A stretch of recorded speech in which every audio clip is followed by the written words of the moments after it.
D'accord. N'hésitez pas à m'aider à dégager les racistes. Hein. En quoi elle est morte, elle avait notre âge, elle est morte. On la respecte. On la respecte. On la respecte. Tant qu'on est là, ça ne bougera pas. On la respecte, elle est morte, on la respecte. On la respecte, je la respecte, elle est morte. Elle est morte, je la respecte. J'aurais aimé me retrouver dans cette situation.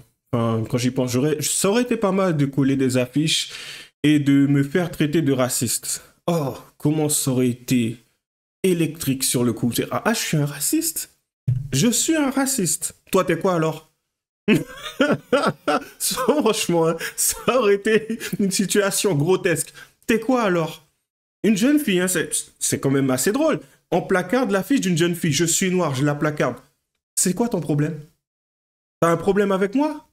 Ah, j'aurais utilisé la même chose. Hein. C'est parce que je suis noir, c'est ça? J'ai pas le droit de coller une affiche? Vas-y, enlève mon affiche. Raciste. Oh, ça aurait été...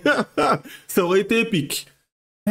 Petite vidéo aujourd'hui sur Philippines. Bon, après, ça sera pas littéralement sur Philippines, mais en tout cas des sympathisants de gauche, des étudiants de gauche qui apparemment se sentent défenseurs des personnes racisées.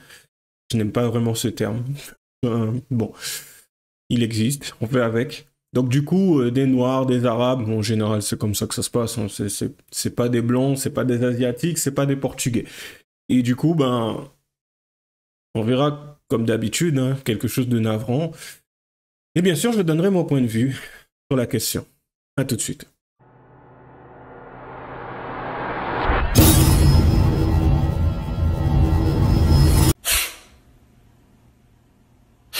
Allez, on commence sans plus tarder.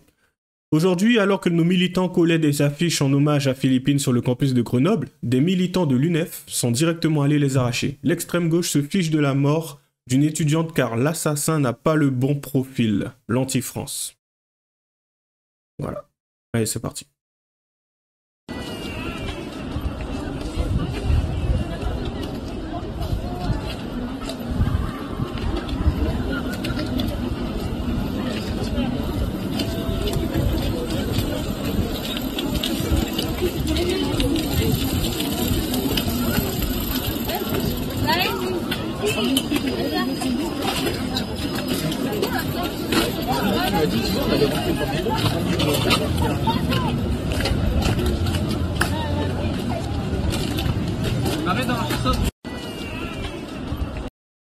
Après, il faut comprendre une chose aussi, c'est que Grenoble est de gauche. Enfin, ils sont en grande majorité de gauche. Enfin, si je me rappelle, hein, bien sûr, sur la fameuse vidéo de Vincent Lapierre, je crois... Ouais, Grenoble est vraiment de gauche, quoi. Peu importe, apparemment. Bon, ça lui était arrivé, vous le verrez, la vidéo de Vincent Lapierre, quand il est passé à Grenoble, une vidéo récente, lorsqu'il arpentait les rues, qu'il allait à gauche, à droite et tout, il était obligé de jeter un œil, bon, comme à son habitude, vous me direz, mais de regarder à gauche, à droite, à voir si concrètement c'est safe, c'est serein, on est en sécurité ou pas, pour pouvoir interviewer les gens. Et je crois que même à un moment, il abordait quelqu'un et il a fallu qu'il parte parce que lorsqu'il était à proximité d'un bar, il y a certaines personnes qui semblaient commencer à être virulents, quoi. De par justement le fait qu'il était en train de parler aux personnes à proximité. Et du coup, ce n'est pas étonnant déjà que les personnes, enfin la grande majorité de la population de Grenoble, les Grenoblois, je crois, je ne sais même pas si je l'ai dit correctement, désolé hein, si je l'ai écorché, sont de gauche, bah c'est pas étonnant que les étudiants le soient aussi. Donc en fin de compte, ce genre de vidéo, bien que effectivement ça soit navrant, mais bon, ça ne m'étonne pas, c'est sans surprise. Par contre, effectivement, quand certains semblent utiliser la gauche comme une religion, limite, hein, c'est « Ah, je suis de gauche, donc du coup, tu sais, j'ai du mal à m'émouvoir par rapport au décès. » Désolé, hein, ce n'est pas le bon terme, mais bon, on est sur YouTube. Au décès de Philippines, ben du coup, tu sais, j'ai un peu de difficulté à ressentir une forme de tristesse, voire même de déception par rapport à la justice et tout, parce que bon, ben, ça a été repris par la droite, et du coup, fait, limite, tu vois, tu sélectionnes ce qui peut t'émouvoir, voire même t'attendrir ou pas, quand tu es de gauche. C'est ça qui est quand même intéressant. Donc du coup, ça montre bien à quel point ils sont axés. Après, de mon point de vue, par rapport à ma couleur de peau, en somme, je devrais quoi, les remercier parce que, bon, en fait, quand ils ont tendance à prendre beaucoup plus pour moi que pour les autres, sauf que moi, de mon point de vue, je trouve ça stupide. Désolé, mais je ne vois pas comment, je ne m'arrête pas à une couleur de peau. Je trouve ça débile, en fin de compte. J'ai énormément de difficultés à intégrer l'idée que l'on sélectionne ce qui soit du domaine du triste, de l'émotion, et tiens, on va rester un peu lucide, et ce genre de choses, ça ne me touche pas, ça n'a aucune importance pour moi, littéralement parce que, en fait, ça ne correspond pas à mon parti politique. Donc du coup, comme ça fait beaucoup plus la promotion du parti de droite, dans ce cas-là, je reste stoïque. Non, enfin, dans ce cas-là, ne vais pas me dire que tu vas, le jour où, je sais pas, il y a un noir qui va se retrouver dans cette situation, mais non, c'est dur. Tu penses sérieusement que je vais te croire? Tu sélectionnes ce qui... C'est juste délirant. Ça n'a pas de sens. De toute façon, comme d'habitude avec la gauche en général. Bon, désolé, c'est plus LFiste. Je sais qu'il y a des personnes de gauche qui ne se sentent pas représentées par l'extrême gauche. Donc on va les définir comme l'extrême gauche. C'est littéralement ce que c'est.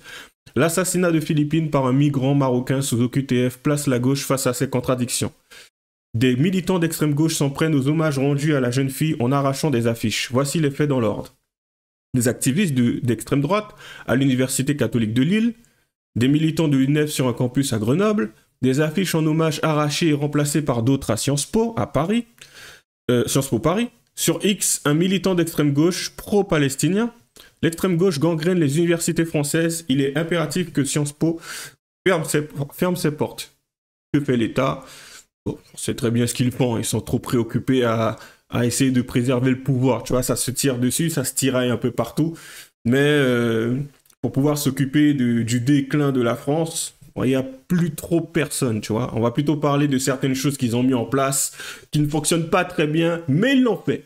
Donc après, est-ce que ça a un impact ou pas? Ça ne semble pas avoir d'intérêt pour eux. Ça, en général, ce sont plutôt les partis ennemis, si je puis dire, qui vont plutôt mettre en évidence ce genre de statistiques ou de résultats.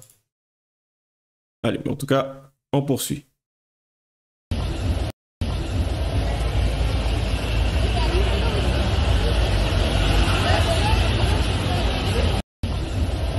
Donc voilà. Ça, on l'a déjà vu.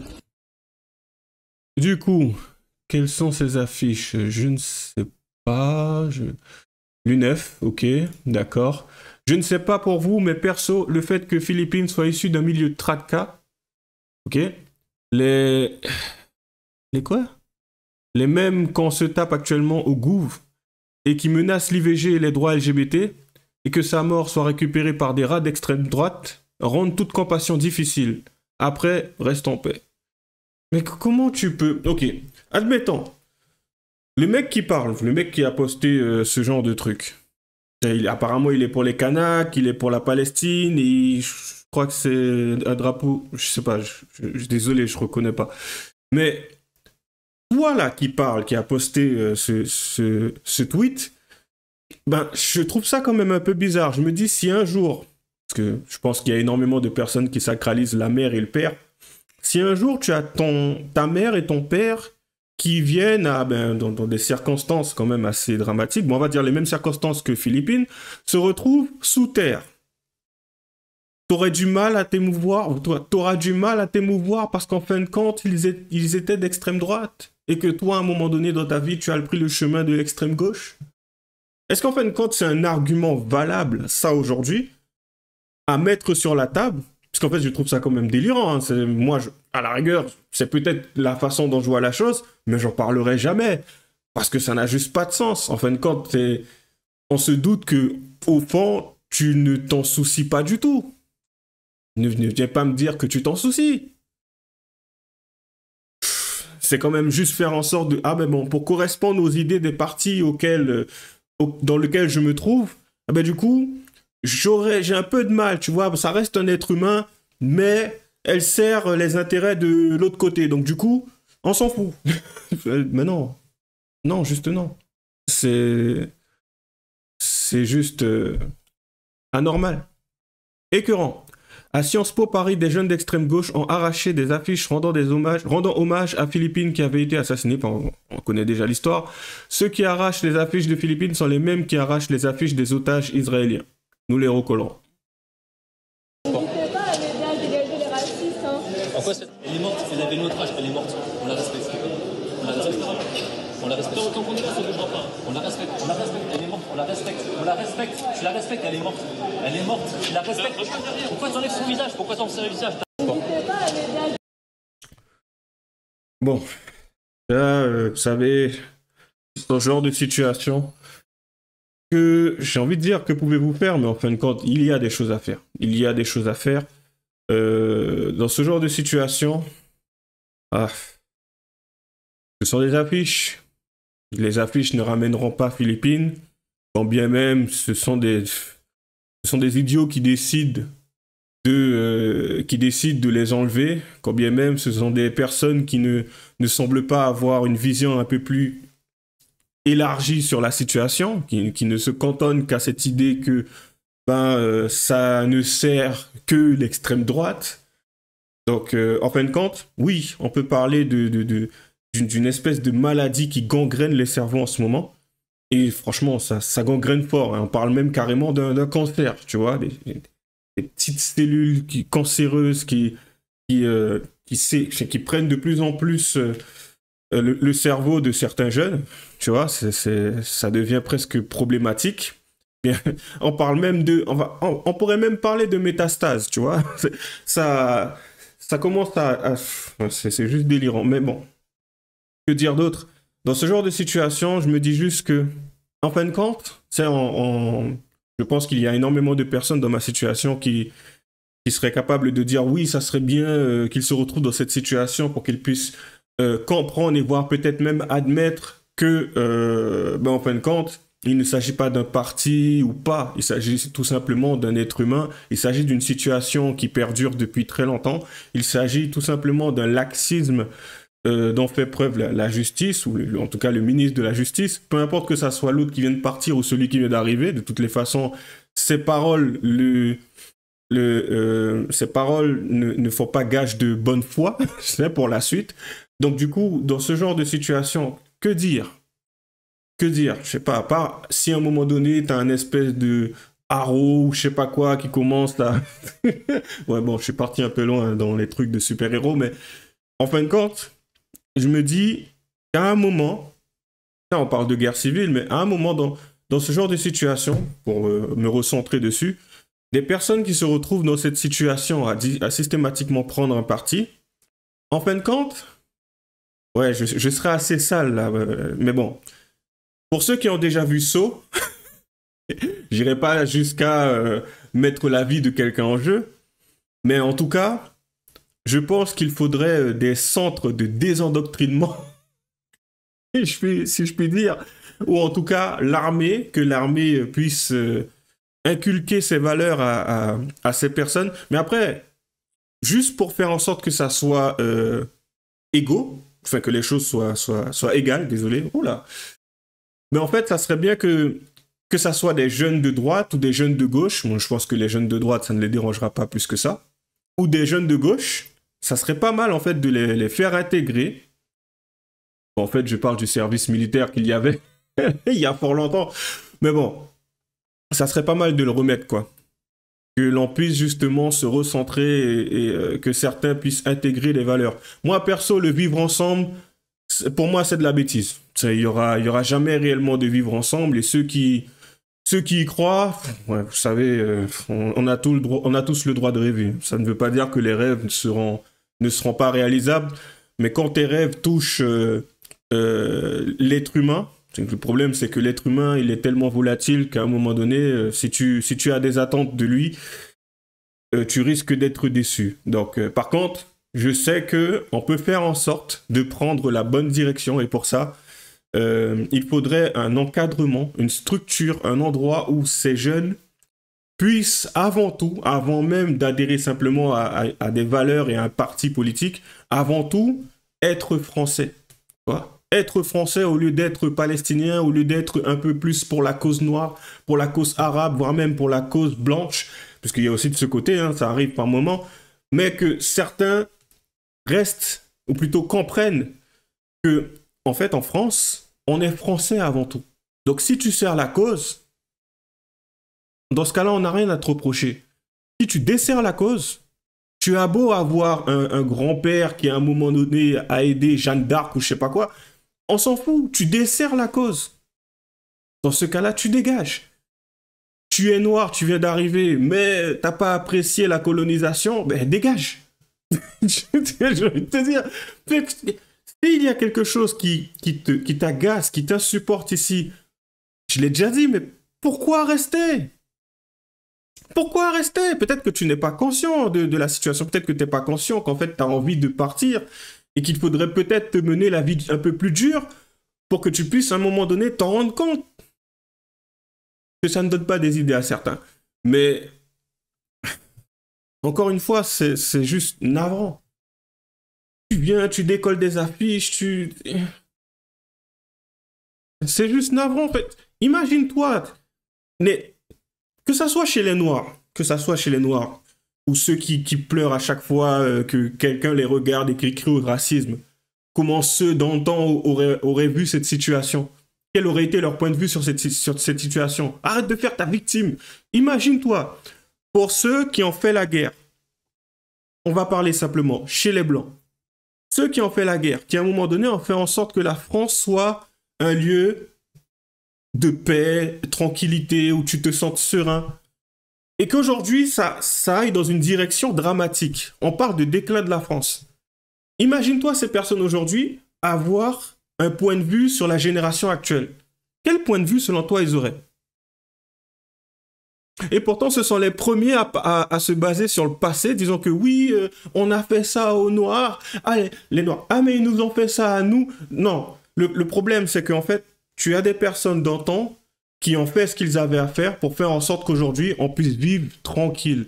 On a énormément de chance d'être né dans ce siècle, à cette enfin, d'un certain point de vue. Mais on a une chance. Tu as des téléphones, tu as accès à la culture, tu as accès à l'information, à de la documentation. Tu peux t'élever, tu peux avoir ta place dans la société ou dans une autre. Tu peux bouger, voyager. C'est devenu plus simple aujourd'hui. Tu peux vivre tranquille. Tu as des aides. Quand bien même on a des impôts, tu as des aides. En fait, on est trop à l'aise aujourd'hui pour pouvoir dire « Ah, mais non, mais tu sais, c'est dur. » Dur de quoi? C'est dur de quoi? Ah, mais tu sais rien. Celui qui dit oui, tu sais, il sait rien. La seule chose que tu sais, c'est ta petite vie. Enfin, les choses que tu sais sont cantonnées à ta petite vie, à ta petite souffrance. Oui, je vais parler de petite souffrance. Parce que une personne qui sait, qui connaît plus ou moins l'histoire, et qui sait qu'aujourd'hui, elle a cette chance, tu sais, tu peux avoir un coup de mou. Mais de là à parler comme si ta vie était médiocre, réfléchis-y avant de juste penser, avoir cette pensée, réfléchis-y un minimum et essaye de te projeter en arrière. Juste lis un livre, voire même regarde des films. On le voit dans les films. Dis-toi, mais est-ce que j'aurais pu, moi, dans cette situation, subir ce genre de choses-là? Quelle aurait été ma pensée, mon opinion si, à un moment donné, j'avais passé une seule journée là-bas à être traité ainsi? Peu importe le côté, peu importe les côtés, c'était quand même lourd pour tout le monde. Peu importe la couleur de peau, l'ethnicité, et même certains, ça continue encore. Mais t'en as qui, en France, en métropole, sont là en train de chialer. Bref, comme d'habitude, lâchez les j'aime pas, les commentaires, les liens seront dans la description. Bonne chance à nous, à la prochaine.